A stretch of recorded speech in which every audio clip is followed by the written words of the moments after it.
Today we're going to be focusing on the third phase of coffee roasting, which is the development phase. And this is where we're going to craft an awesome cup of coffee. So stick around.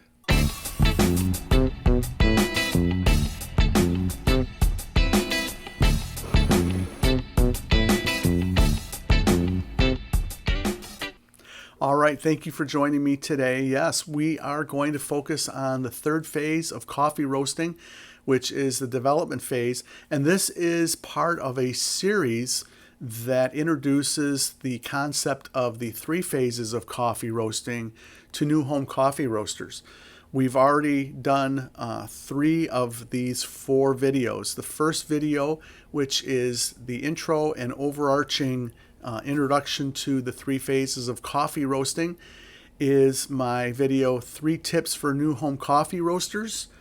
And then the second video is the video on the dry phase, and that is why is the dry phase so important. And then the third video is the video I did just a couple weeks ago, which is how to roast sweet and fruity coffee, something like that. And then this again is the last in this series, the 4th video, and that focuses, as we've mentioned before, on development. So what is the development phase and when does it start? Let's talk about that. First, the development phase begins at the beginning of first crack, and it goes all the way through to the time when we end our roast, when the coffee leaves the roaster and enters the cooling phase. So when I talk about first crack, this is a moment when in the roasting process you begin to hear the sounds of cracking noise coming from your beans. And what's really happening is that during this whole roasting phase, heat is being applied to the beans, the chemical reactions are taking place, the flavors are being developed, as we mentioned in my previous video on the browning phase, this middle phase. And the pressure is building up inside of this bean. Moisture is being released through steam, pressure is building up, the heat is penetrating the bean, and at the point of first crack, the bean actually cracks open and heat and pressure is released, and that is the beginning of first crack. And it's this time of development that we want to focus on, because as we talked about and we learned in the browning phase video, the one where we talk about creating sweet and fruity coffee, we know that chemical reactions are taking place because of the application of heat over time. And I want to kind of review that in just a minute, because something special is going to be happening here in this development phase, which might sound kind of familiar to you. And so let's talk about that. So what is actually happening to the beans while they're being roasted during the development phase? As we know, during the browning phase, this middle phase, we have sugars that are being caramelized, and we have acids that are going through these complex changes in its structure that are creating fruity or acidic notes that we would taste in our coffee.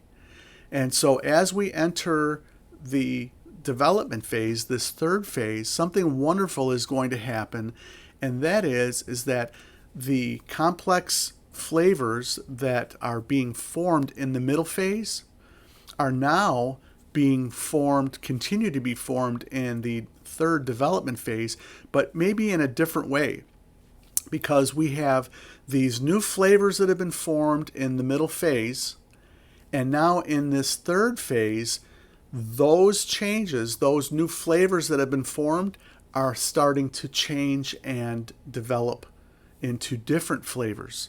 So you have reactions that are taking place in the middle browning phase, and now you have reactions taking place to the reactions that already took place. And that's happening here in the development phase. If that's confusing to you and you have not seen the videos that we dealt with in the previous video on how to roast sweet and fruity coffee, I would highly suggest that you check that out. So the real big question is, why is the development phase important, and how can we use it to our benefit to craft the coffee that we are trying to create? So that may sound a little strange to some, and it may be obvious to others, but I really want to take a minute to talk about this because it's very important. When we have various coffees that we roast, by their nature, they have a certain potential that they're able to give off based on the type of seed or cherry, the type of variety that this coffee is, by where it was grown, the altitude it was grown, how it was processed. There's so many varying factors in the coffee itself that when we roast this coffee, we're going to get different results. And what we want to do, the goal of any coffee roaster, is to maximize those results to the fullest capability of the bean. And we talked about that in that previous video, but now we have a chance to craft this coffee to either maintain its acidity if it has any, to maintain its sweetness if it has any, or to be able to craft those results to something different. So, and that's really the purpose of this development phase, is to be able to craft our coffee to a flavor profile that we want to achieve with this bean.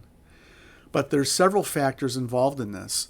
One is the bean makeup, the origin, the things that we just talked about, the bean itself, and what it can produce and provide for us. And then how we apply heat and temperature over time. That's really, heat and temperature are kind of the same thing, but the way that they're applied over time is really what I want to focus on. And that is going to help us determine what we want to do with the end result of our coffee. So stick with me for just a second here, because this is probably the most important part of this video. And that is that we can take, if we use the two examples of acids and sweetness, the sugars, we can take those two things that we maximized in this middle phase, and let's start with the sugars, the caramelization that we talked about in the previous video. We have this sweetness that we've fully attained or in the process of fully attaining. But during this third phase, if we continue to roast that coffee, we continue to apply heat to that coffee, the molecular structure of these reactions that have taken place, the structure of that is changing now, and so that sweetness you have is becoming a little more reduced. And we start to transition from sweetness to bitterness when it comes to sugars. So sweetness being the earlier part of first crack, through to when we drop the beans, we're starting to aim towards that bitterness. So the further we go into the development phase, the less sweet and the more bitter those sugars will become through that caramelization process. That's just what's happening. That's just how it works. The same thing with acids.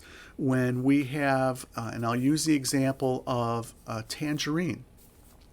So we've gotten through this middle phase, we're at first crack, and we have this very bright tangerine note of acidity that is in the coffee that we're roasting. The further we go along through that development phase, that tangerine may change to the other extreme, which is going to be something like a bergamot, or even further, we end up with, say, like a molasses flavor note from that original bright tangerine that we had. Depending upon how far we go along through this development phase, we will see our, whatever the flavor potential, the tasting notes that are the potential at its most sweetest acidic point, we will see those become muted or transformed into something a little different. Quite different, as a matter of fact, depending upon how far we go through the development phase. So having said that, I want to connect that with some of the technical aspects of roasting and this third phase of roasting and the 3 phases of roasting. So in the 3 phases of roasting, we find ourselves talking about the total roast time, and we look at the percentages of the roast that craft a profile that we want to attain, or that we use as a guideline to roast coffee. And I'd like to explain that, but if you aren't familiar with what I'm talking about, I would encourage you to watch the 3 tips for new home coffee roasters video that's in the link up in the corner. And that video is going to introduce this concept of 3 different phases of roasting: the dry phase, the browning phase, and the development phase. And each of them, we have a percentage of the total roast time divided up. So the middle phase in my video, I think the middle phase, my target, what I use as an introductory profile, is to be able to get out of the dry phase, get through the dry phase in less than 50% of the total roast time. So anywhere from 40 to 50% would be a great starting point. And the middle phase, the browning phase, we would devote about 30 to 35% of our total roast time to this browning phase. And then the third phase, the phase we know as the development phase, we would devote about 20% of our time to this development. So then we have, depending on your total roast time, you can take a look and say, I need to be from the time I start my roast till the time the beans are now gone from green and they're full yellow. That's dry. That's the dry phase. From full yellow to first crack, that is the middle phase. And then from first crack till the time I drop the beans, that is the development phase.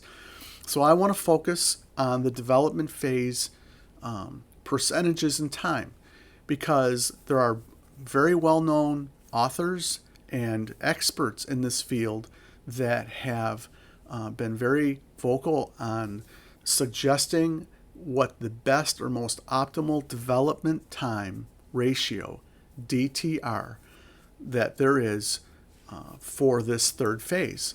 So this development time ratio, the ratio is compared to the other 2 phases. This development time is the time from first crack till we drop the beans. So I mentioned 20%, and that is what is highly suggested by many experts, people that have years and years, decades of roasting experience. But I want to tell you a story. Before I do that, though, I want to say that I agree with that. I think the best place for you to start as you're roasting and you're creating your roast profile and you're learning how to roast coffee is to try to aim for about 20%. Now, you're wanting me to tell you temperatures. Mike, what temperature should I drop the coffee at? Does that make any difference? Well, temperatures do make a difference on what or when you should drop your coffee. And we'll talk about that. But it's very complicated because we can't talk about temperatures as an absolute, because my machine that's right here, the probes that are on that machine, the roasting environment, there's how I'm applying my heat, how fast the roast is progressing. All of those things are going to influence the temperature readings and the temperature result. And what I have here on my roaster and what you're roasting with may be completely different. So I'd rather stay away from temperatures and focus on time. And in all of this, we're going to use our senses while we roast. We're going to be watching the coffee, watching its color, watching its texture, watching its size. All of these things change during the roasting process. We're going to be smelling the coffee. We're going to be smelling the changes in the coffee. When the coffee becomes sweeter, we're going to be able to note that, and we're going to have a sense and get familiar with where we're at in the roast and when is the optimal time for us to drop the coffee out of the roaster.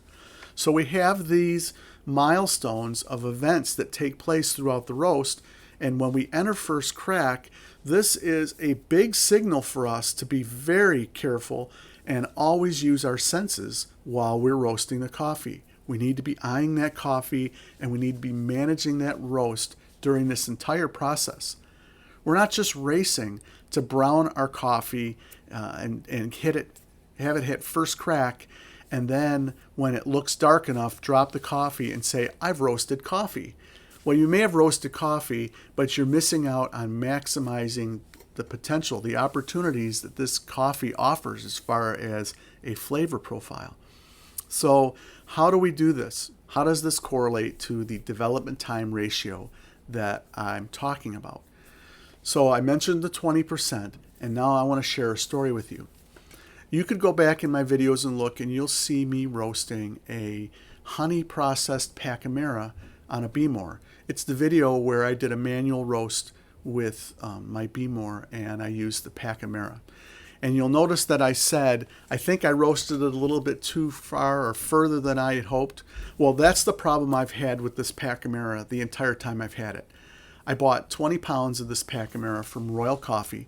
It's a great coffee, but it's not, there's something about it that's different, and I haven't been able to quite figure it out. But this last week, while I was roasting this coffee, something amazing happened.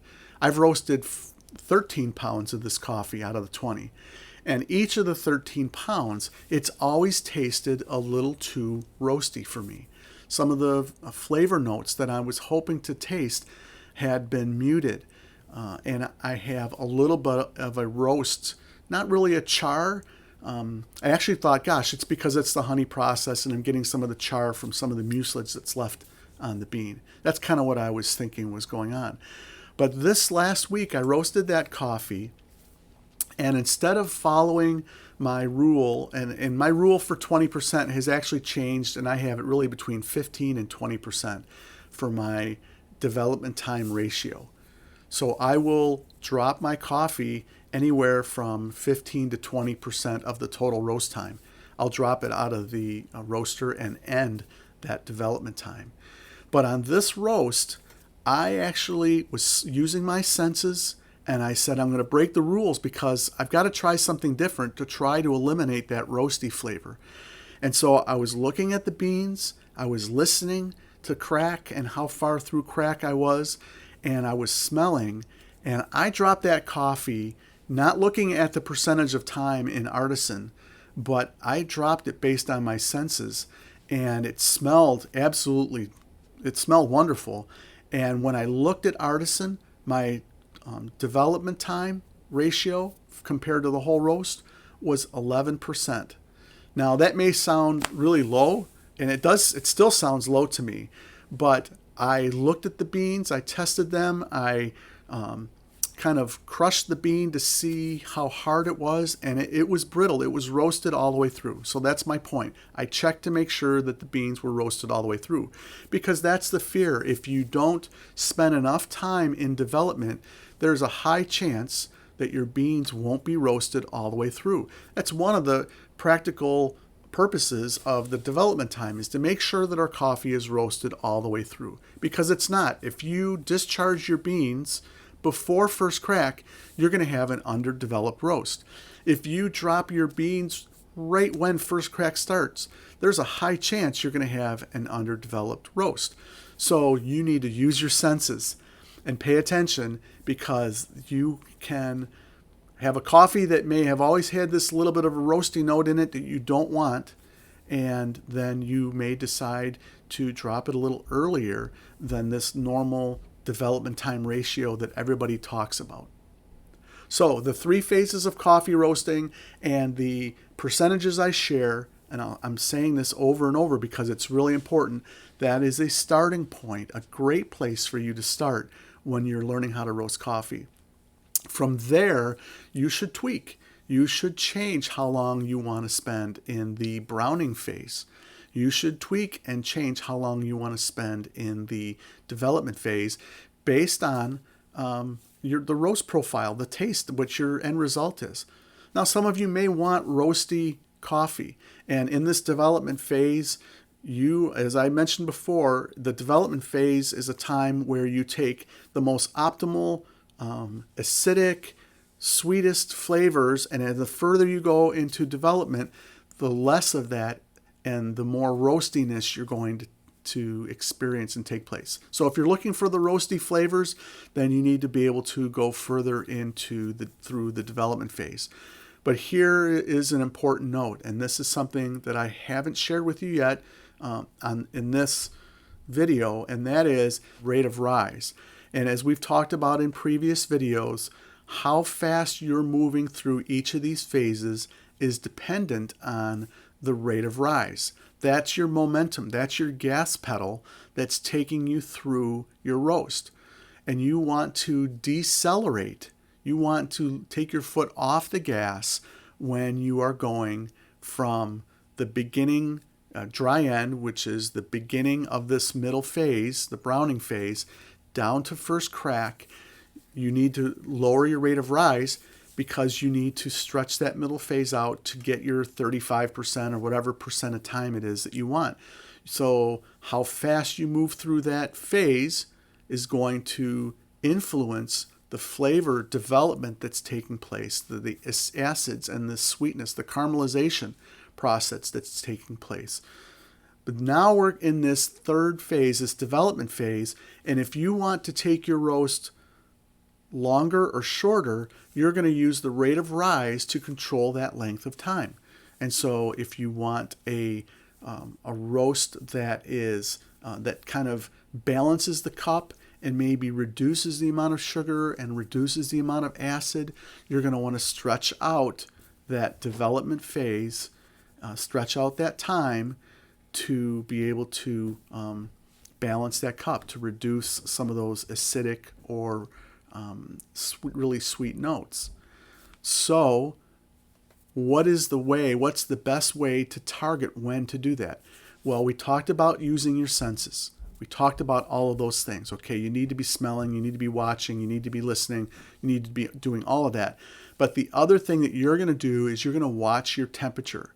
Because if you've roasted this coffee more than once, you're going to know the temperature that you drop the coffee, and it's going to tell you how far into the development phase, into the roast, you've roasted this coffee.